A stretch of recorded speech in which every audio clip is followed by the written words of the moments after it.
wabarakatuh. Waalaikumsalam warahmatullahi wabarakatuh. Baik, bagaimana kabarnya hari ini?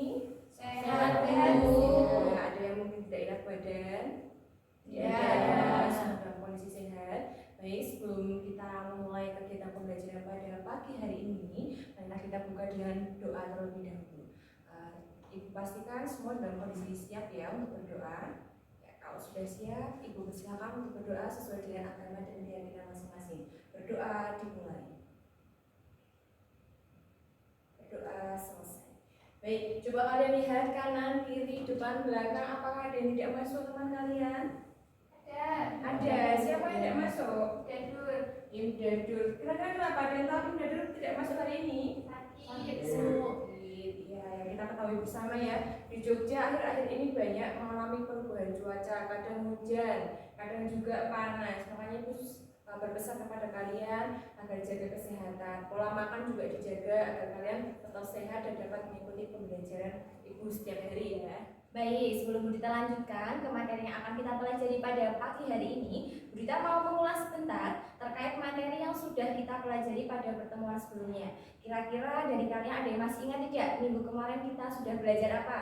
Masih ingat, Bu? Oh iya, Mbak Risma, kita sudah belajar apa? Kemarin kita belajar tentang puisi. Ya, kita sudah belajar tentang puisi. Apa itu puisi, Mbak Risma? Puisi itu merupakan karangan yang mengungkapkan pikiran dan juga perasaan dengan mengutamakan keindahan dalam kata-katanya. Ya, betul ya. Jadi puisi itu merupakan karya sastra yang mengungkapkan isi hati dari seseorang yang diungkapkan menggunakan kata-kata yang indah.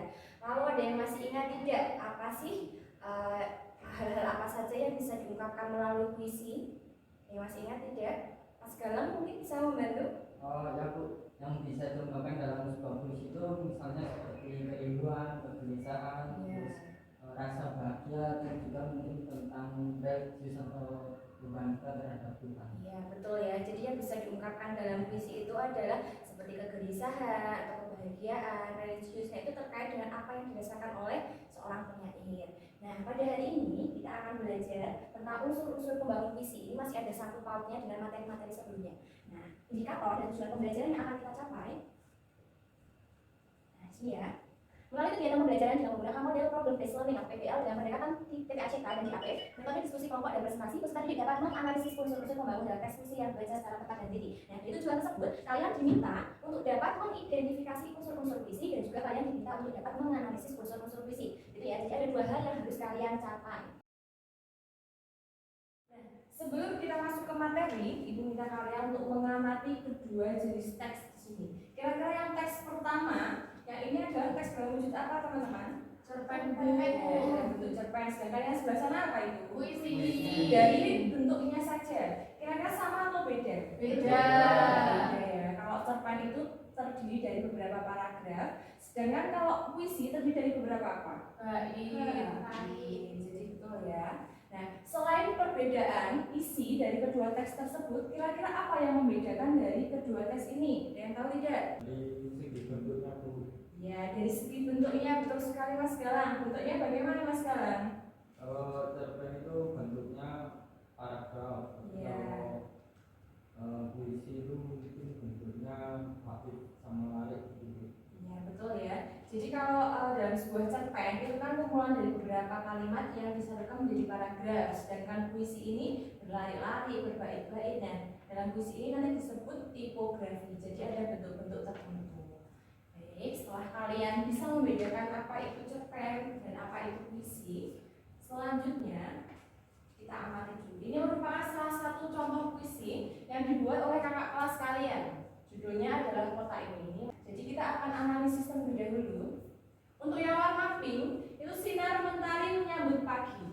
Itu termasuk dalam diksi. Jadi kira-kira apa itu diksi Mas Galang? Sudah tahu belum apa itu diksi?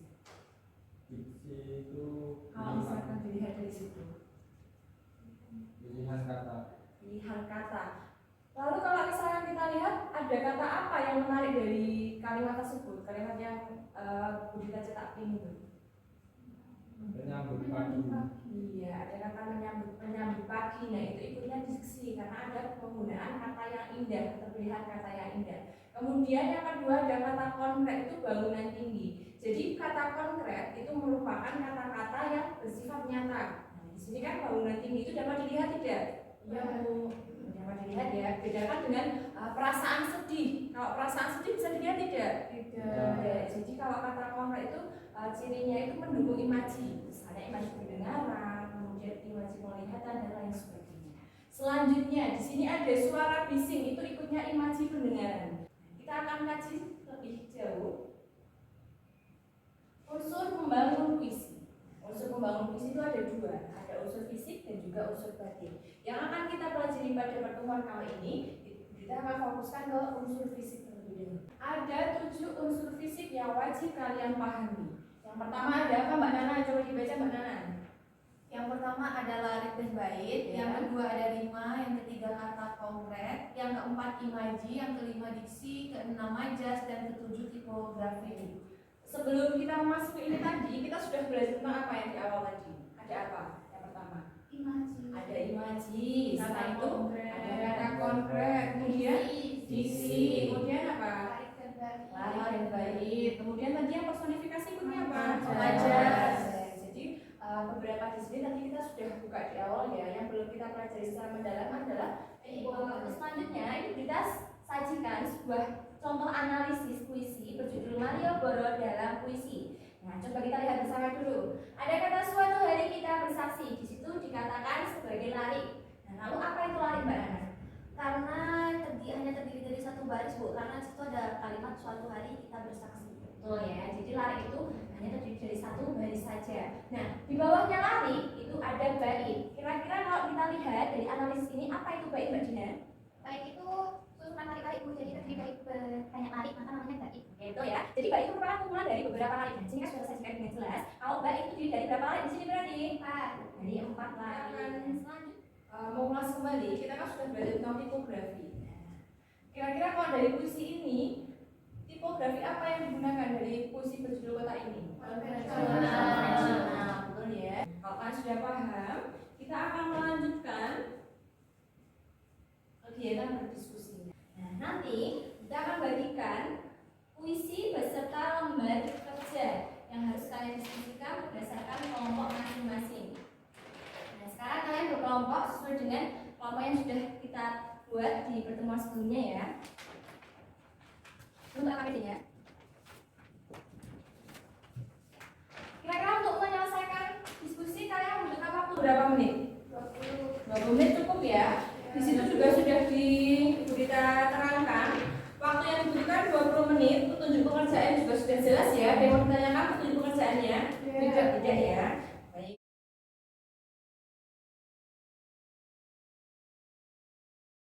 Ya.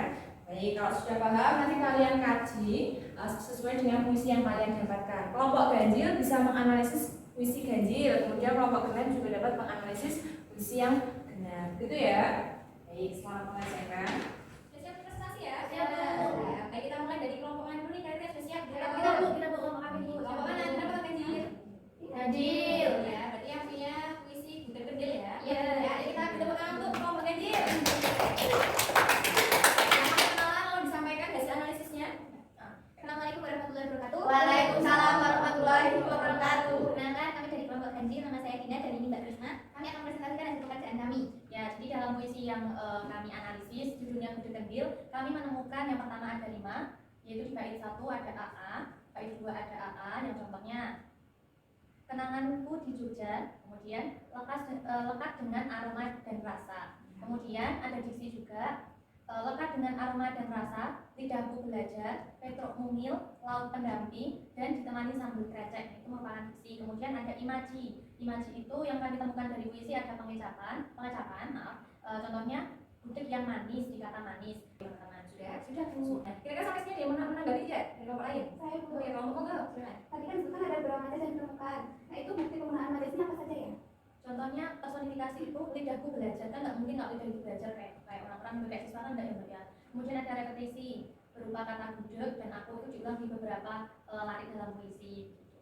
Sudah jawab Mbak Desi pertanyaannya mana?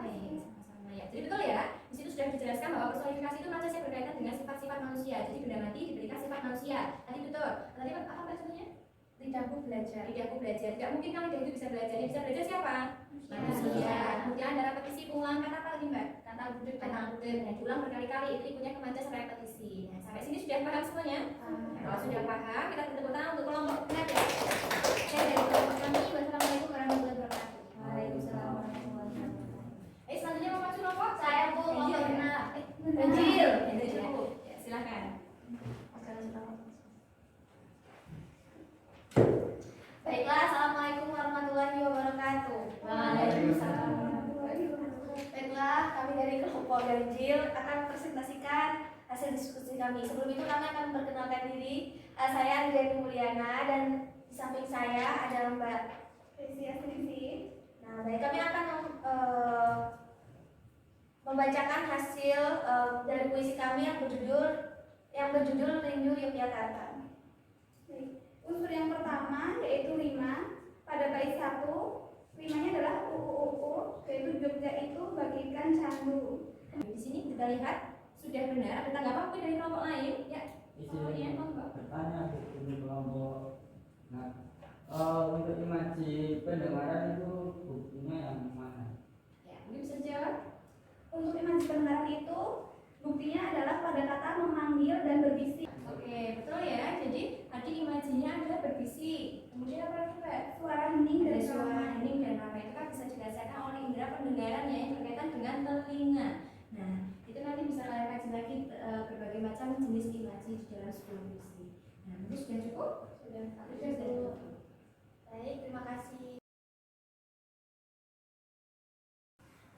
Nah, karena kita sudah memasuki tinggal 10 menit lagi, kira-kira bisa tawarkan bagian materi mana yang belum kalian pahami? Mbak Nana sudah paham semua tentang unsur visi pembangun puisi? Insya Allah sudah.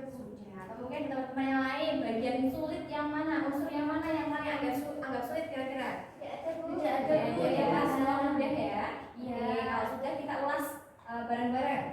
Tadi kita sudah belajar tentang unsur-unsur pembangun visi. Unsur pembangun visi itu ada dua. Apa saja tadi? Ada unsur fisik dan batin. Fisik dan juga batin. Tadi kalau misalkan unsur fisik itu unsurnya bagaimana, Mbak Sisma? Yang terlihat Bu, ya yang bisa kita kaji ya secara visual. Kemudian kalau unsur batin itu unsurnya bagaimana, Mbak Dina? Unsur batin yang nggak bisa dilihat Bu, nanti isi dalam puisinya. Ya, jadi membutuhkan pengkajian ulang. Nah, yang kita fokuskan pada hari ini adalah unsur fisik puisi. Ada berapa tadi unsur fisik? 7. Ada 7. Yang pertama apa sekarang? Ada lari. Ada lari. Kemudian ada apa lagi, Mbak Dina? Yang pertama tadi tarik dan bait dan Ya, isi. isi. Kemudian apa lagi, Mbak Dina? Rima.